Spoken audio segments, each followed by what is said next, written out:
Peace. Today's mathematics is wisdom God, all being born to born. Born means to be brought into existence physically. Born also means to be manifested complete. Now, anything in its born state is something that is a manifestation of, something that has come to a complete formation. And so since we're dealing with those mathematics for the day, I want to build on a topic that is very controversial to some, yet it lays heavy on my mind because of the situation that I find people in, particularly Black people. I want to talk about religion and God and our belief system and the things that have been given to us to accept. The more we grow, the more our mind's supposed to expand and the more freer we supposed to become because our perspectives should have shifted and changed and grown. Religion. This is not to say that I have not walked through the various schools of thought when it comes to religion. But like all things, certain things must be dropped if you have truly grown, or you get stuck if you have not grown out of that chamber. The concept of religion and the way that it is fed to us, I'm having trouble accepting. I'm having trouble swallowing the concept of an all-knowing God who is all-loving and merciful, yet we find ourselves in the most perilous conditions all around the planet. And a lot of people will give credit to God for the blessings in their life. And a lot of people will critique what I'm about to say and try to find fault in what I'm saying and label me an atheist or saying I don't believe in God. Belief in God is not equal to the knowledge of God. I can believe I have a gun in my boot. That don't mean I have a gun in my boot. That's just a belief. But the knowledge of a thing, the knowledge of God, is the facts of God. Will an all-knowing God let a house burn down, kill all the babies in the house, and then the grandmother survive? And then the grandmother get on TV, on the news, and get the shouting from the mountaintop that God is great because he saved her life. But the same God that just saved her life allowed 9 newborn babies to die in that house fire. And then we rationalize that by saying it's God's plan. We don't understand God's plan. Then we have this concept of the devil or Shaitan. God allowed the devil to exist. For what reason? Even we knock our enemies off. We don't leave our enemies alive. And the only way our enemy is left alive is if we're not strong enough to kill him or get rid of him or nullify him in some situation. The very belief that God allowed the devil to exist and contend with him would only be for his sheer entertainment, not for any other reason.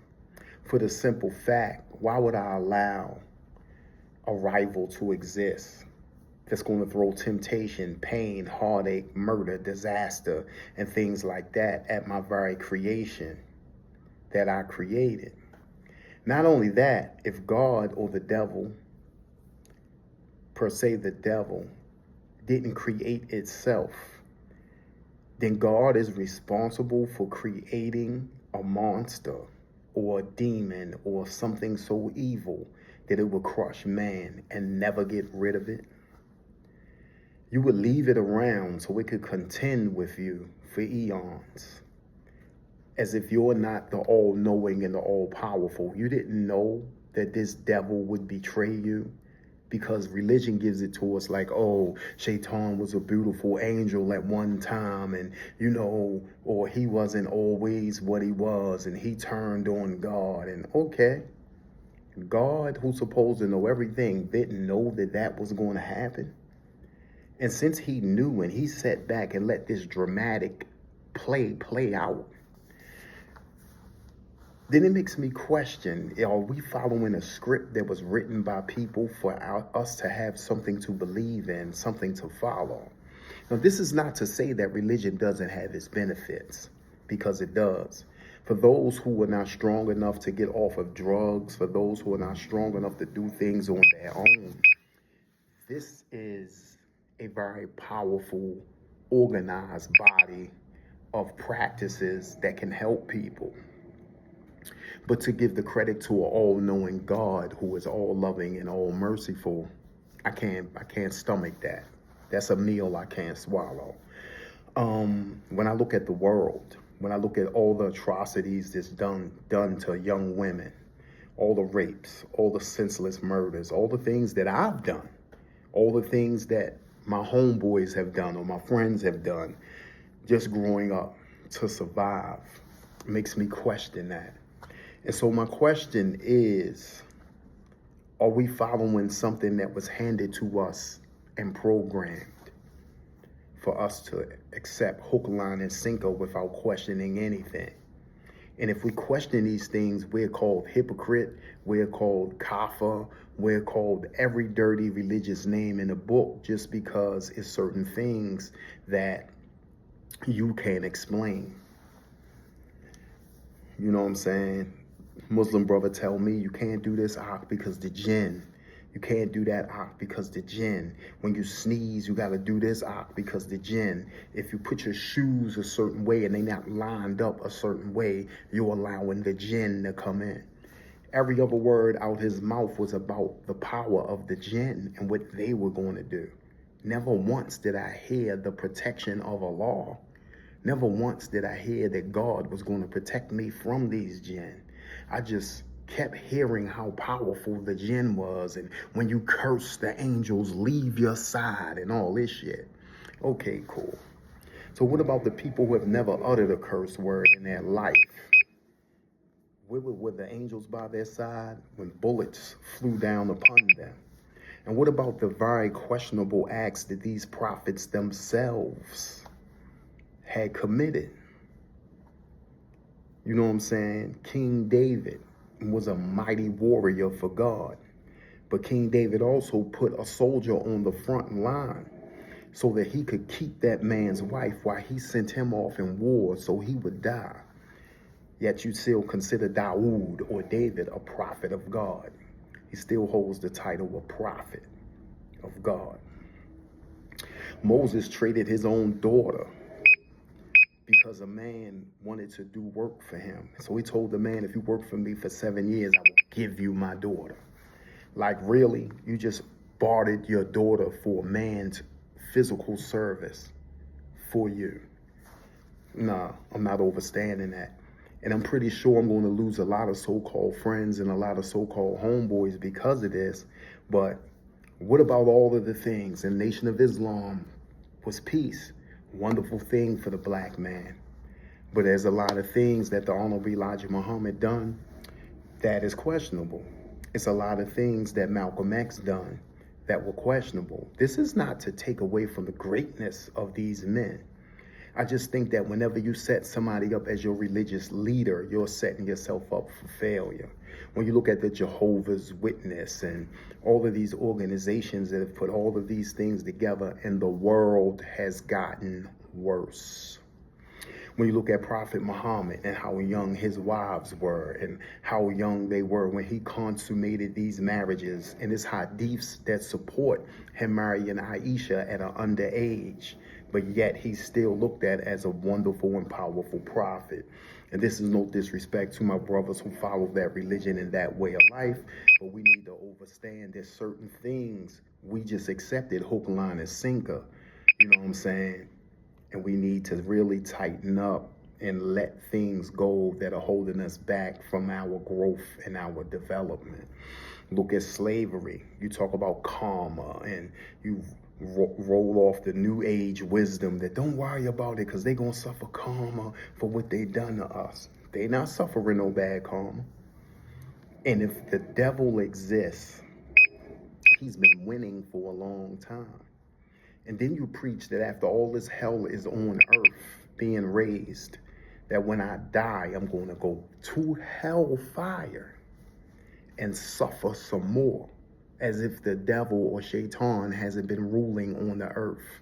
After I die, I'm still go to hell? Shit, the devil winning all around the board then. If you're looking at it like that, if that is that truth. So if you are the God, this means you are to change conditions on this earth. This means you are to change conditions. No messenger, no prophet, nobody, no emissary sent from God is going to help you understand your personal relationship with your Creator. That is your responsibility. You are held accountable for your own growth and development. And every time you rely on religion to do that, you're forfeiting your own growth and development. Jesus came over 2,000 years ago and the world got worse. Think about it. You didn't have Uzis when Prophet Muhammad existed. You didn't have G26s and 9 Glocks and all of these modernized advanced weapons that they are now using. You didn't have none of that when the prophets were here. So if you measure the time from when the prophets came until now, things did not get better.